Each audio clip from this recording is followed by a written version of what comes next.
दोस्तों, target with PS Parihar channel में आपका स्वागत है। आइए शुरू करते हैं और देख लेते हैं कि आज के समाचार पत्र में विद्यार्थी जीवन से संबंधित कौन कौन सी सूचनाएं हैं। आगे बढ़ने से पहले एक सूचना है उन विद्यार्थियों के लिए जो विद्यार्थी पुलिस कांस्टेबल भर्ती की तैयारी कर रहे हैं। वे सभी अभ्यर्थी चक्षु प्रकाशन की इस बेस्ट बुक को ले सकते हैं, जिससे आप लोग यहाँ पर देख रहे हैं। यहाँ पर दो पुस्तकें हैं, एक स्टडी गाइड है यहाँ पर और एक ये दूसरी यहाँ पर प्रैक्टिस सेट है। जो स्टडी गाइड है जिससे आप लोग यहाँ पर देख रहे हैं, इसमें 3000 से ज्यादा बहुविकल्पीय प्रश्न दिए हुए हैं और इसी में 5 साल पेपर भी आपको मिल जाएंगे। यहाँ पर आप लोग देख सकते हैं इस पुस्तक में जो स्टडी गाइड है इसमें उत्तर प्रदेश स्पेशल के बारे में भी जानकारी दी गई है। पेज नंबर 1 से 8 इंडेक्स आप देख सकते हैं। करंट अफेयर्स भी इस पुस्तक में मिलेगा और स्टडी गाइड में ही आपको सॉल्व पेपर भी मिलेगा। और इसके बाद में यहाँ पर नीचे आप लोगों को पूरा का पूरा जो स्टडी मटेरियल है वो मिलेगा। इसी प्रकार से यहाँ पर ये देख सकते हैं आप लोग प्रैक्टिस सेट है चक्षु प्रकाशन का और 10 प्रैक्टिस सेट इसमें मिलेंगे। 2500 से ज़्यादा बहुविकल्पी प्रश्न मिलेंगे और 8 शॉर्ट पेपर भी मिलेंगे। सभी कापी किताबों की दुकानों में चक्षु प्रकाशन की बेस्ट बुक्स आपको मिल जाएंगी। और अगर आप लोग ऑनलाइन मंगवाना चाहते हैं तो उसकी लिंक मैंने डिस्क्रिप्शन बॉक्स में दे दिया है। चलिए शुरू करते हैं। सबसे पहले सूचना है, बवाल में 5 माह से फरार चल रहे आरोपी को पुलिस ने किया गिरफ्तार। और इलाहाबाद विश्वविद्यालय में 5 महीने पहले हुए बवाल में फरार चल रहा आरोपी लिखा हुआ है पंकज पांडे बुधवार को गिरफ्तार कर लिया गया। उसके खिलाफ बलवा, लोक सेवक पर हमला, सरकारी कार्य में बाधा पहुंचाने समेत अन्य धाराओं में मुकदमा दर्ज किया गया था। उसे मंगलवार देर रात ही पुलिस ने हिरासत में ले लिया। वह चांदपुर सलोरी का रहने वाला है। आरोपी आजाद अधिकार सेना का यूथ ब्रिगेड का अध्यक्ष भी है। उधर पूर्व आईजी व आजाद अधिकार सेना के राष्ट्रीय अध्यक्ष अमिताभ ठाकुर ने आरोप लगाया कि पंकज को मंगलवार की रात 11 बजे से उनके सलोरी स्थित घर से सीएम योगी के आगमन के दौरान शांति भंग की निराधार आशंका में उठाया गया था। बाद में इस संबंध में सोशल मीडिया पर शिकायत की गई तो उन्हें पूर्व में दर्ज मुकदमे में गिरफ्तार कर लिया गया। कर्नलगंज इंस्पेक्टर ब्रजेश सिंह ने बताया कि आरोपी मुकदमे में वांछित था, इसलिए उसे गिरफ्तार किया गया। उधर युवा मंच के अध्यक्ष अनिल सिंह ने भी खुद को गलत ढंग से हिरासत में लिए जाने का आरोप लगाया है। और उधर संयुक्त युवा मोर्चा की केंद्रीय टीम के सदस्य राजेश सचा ने कहा कि सरकारी विभागों में रिक्त पदों को भरने के लिए 12 दिसंबर से शांतिपूर्ण धरना किया जा रहा है। तो ये जो धरना प्रदर्शन है युवा मंच का, ये पत्थर गिरजाघर में हो रहा है और ये अभी भी होगा। इनका मुद्दा अलग है। और अगर हम बात करें जब जो यहाँ पर लिखा है, इन्होंने बवाल में 5 माह से फरार चल रहे आरोपी को पुलिस ने किया गिरफ्तार। तो ये पंकज पांडे हैं जो बीएड के लिए लगातार आंदोलन कर रहे थे। इनकी मांग थी कि बीएड को प्राथमिक में फिर से शामिल किया जाए। ये तस्वीर आप लोगों ने देखी भी होगी और ये तस्वीर आप देख सकते हैं। ये खैर जो जानकारी निकल करके आई है कि गिरफ्तार इसलिए किया गया है कि बीएड को लेकर के ये कई जो पदयात्रा वगैरह ये निकालने वाले थे। अगली जो सूचना है वो है उत्तर प्रदेश लोक सेवा आयोग की भर्तियों में भी आयु सीमा में छूट की मांग की है विद्यार्थियों ने। लिखा, शिक्षक भर्ती की तरह यूपीएससी की परीक्षाओं में भी शामिल होने वाले अभ्यर्थियों ने सीएम को पत्र भेज आयु सीमा में छूट की मांग उठाई। कहा कि एलटी ग्रेड शिक्षक भर्ती का पिछला विज्ञापन मार्च 2018 में जारी किया गया था। उस वक्त 10,768 पदों पर भर्ती के लिए आवेदन मांगे गए थे। इस भर्ती को कोविड महामारी फैल गई और एलटी ग्रेड शिक्षक भर्ती का नया विज्ञापन अब तक जारी नहीं हुआ। आयोग के पास एलटी ग्रेड शिक्षक के 6000 से अधिक पदों का अधिकाजन साल भर से पड़ा हुआ है। तो वही सब बातें यहाँ पर लिखी हुई हैं और विद्यार्थियों ने मांग की है कि इन सभी भर्तियों में उम्र सीमा में छूट दी जाए। विद्यार्थी जो मांग है वो मानी जाए। लिखा हुआ, शिक्षक भर्ती के लिए 2 माह करना होगा इंतजार। बात टीजीटी, पीजीटी और असिस्टेंट प्रोफेसर भर्ती की हो रही है। प्रदेश के अशासकीय सहायता प्राप्त माध्यमिक विद्यालयों और अशासकीय महाविद्यालयों में लंबित पड़ी शिक्षक भर्ती की परीक्षा तिथि के लिए अभ्यर्थियों को अभी भी 2 माह इंतजार करना होगा। नए शिक्षा सेवा चयन आयोग के गठन के बाद आयोग की पहली बैठक में या इसके बाद ही परीक्षा तिथि पर कोई निर्णय लिया जाएगा।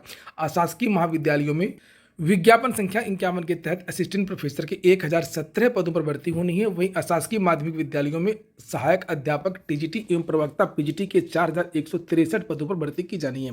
इन दोनों भर्तियों के लिए आवेदन की प्रक्रिया 2022 में पूरी हो चुकी है। मैंने भी आप लोगों को यही जानकारी दी थी कि अभी टीजीटी, पीजीटी और असिस्टेंट प्रोफेसर भर्ती परीक्षा में देरी लगेगी। 2 महीने नहीं है, कम से कम 4 महीने का समय अभी विद्यार्थियों को लगना ही लगना है। जैसे आयोग का गठन होगा वैसे एग्जाम थोड़ी हो जाएगा। विद्यार्थियों को कुछ दिन पहले बताना होगा, परीक्षा एजेंसी का चयन होगा, वेबसाइट बनेगी, अन्य कर्मचारियों की नियुक्तियां होंगी, प्रतिनियुक्तियां होंगी, विभाग अनुभाग बनेंगे। चूंकि ये और बड़ा आयोग है, ये केवल चयन बोर्ड नहीं है, ये बहुत बड़ा आयोग है जिसमें उच्चतर शिक्षा सेवा चयन आयोग का भी मर्जर हुआ है और माध्यमिक शिक्षा सेवा चयन बोर्ड का भी मर्जर हुआ है और यहीं से बेसिक की भी टीटी की परीक्षाएं और अन्य भर्तियां होंगी। अगली जो सूचना है 8 से होगी डीएलएड दूसरे सेमेस्टर की परीक्षा। डीएलएड दूसरे सेमेस्टर की 8 व चतुर्थ सेमेस्टर की परीक्षाएं 11 जनवरी से होंगी। परीक्षा नियामक प्राधिकारी कार्यालय ने समय सारणी जारी कर दी है। दूसरे सेमेस्टर की परीक्षा 2 पालियों में होगी। 5 राजकीय पॉलिटेक्निक में भर्ती होंगे शिक्षक। प्रदेश की 5 राजकीय पॉलिटेक्निक में शिक्षकों की भर्ती का रास्ता साफ हो गया है। इन संस्थानों में अब नए पद सृजन के लिए राज्यपाल ने सहमति प्रदान की है।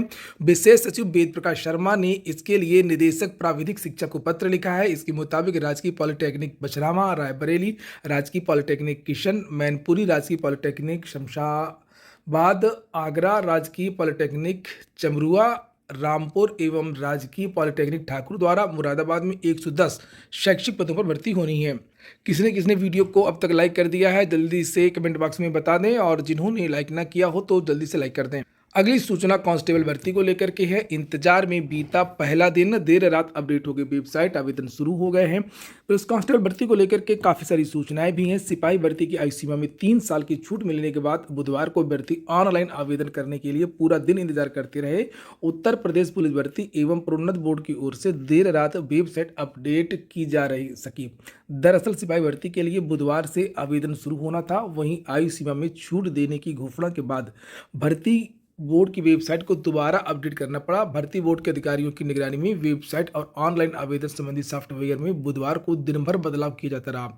तकनीकी दिक्कतों को दूर कर भर्ती बोर्ड रात 10 बजे ऑनलाइन आवेदन का लिंक जारी कर दिया। भर्ती बोर्ड के अध्यक्ष डीजी रेणुका मिश्रा ने बताया कि वेबसाइट को अपडेट कर दिया गया है। अभ्यर्थी अब ऑनलाइन आवेदन कर सकते हैं। वहीं पर सिपाही भर्ती के लिए लिखा हुआ है कि आवेदन की जो अंतिम तिथि है वो बढ़ सकती है। इस चक्कर में अभी ना रहें, जब बढ़ेगी तब बढ़ेगी। आवेदन शुरू हो गए हैं, आप लोग जल्दी से आवेदन कर दें, और फिर बाद में फिर एक आंदोलन इसलिए ना चलाना पड़े कि आवेदन की जो लास्ट डेट है वो बढ़ाई जाए। सर्वर डाउन हो गया था, आवेदन नहीं कर पाए। कभी छूट इस तरीके से मिलती नहीं है, और अगर अपने आप बढ़ जाती है वो एक अलग बात है। आप लोग जब भी कोई किसी भर्ती का फॉर्म आया करे उसके 1-2 दिन बाद से आप लोग आवेदन कर दिया करिए। तुरंत तो ज़रूरी नहीं है, तुरंत मत किया करें। उसके 1-2 दिन बाद तुरंत आप लोग आवेदन कर दें। उसके फ़ायदे बहुत हैं, जैसे कि कुछ अगर अपडेट रहना रहता है, जैसे इसी में हो गया एज वाली जो बात रही, तो अगर कुछ अपडेट करना रहता है, कुछ विवाद होता है तो वो चीज़ें सही हो जाती हैं। और दूसरी बात, अगर परीक्षा केंद्र वाली कभी कभी बात आती है तो मन का परीक्षा केंद्र मिल जाता है, नहीं तो लास्ट में बहुत दूर पटका जाता है। और तीसरी बात कि जो सर्वर वो उतना ख़राब नहीं रहता है जितना लास्ट में सर्वर ख़राब रहता है, और एक दिमाग में टेंशन समाप्त हो जाता है, कभी भी फॉर्म डालना है। अब एमफिल को मान्यता नहीं है, कोई न ले एडमिशन। विश्वविद्यालय अनुदान आयोग ने कहा है अब भी नामांकन कर रहे संस्थान बाज आ जाएं। उच्च शिक्षा क्षेत्र में बड़ा बदलाव करते हुए विश्वविद्यालय अनुदान आयोग ने master of philosophy MPhil degree की मान्यता अब खत्म कर दी है। छात्रों को सावधान करते हुए आयोग ने कहा कोई विश्वविद्यालय एमफिल कोर्स में दाखिला न ले।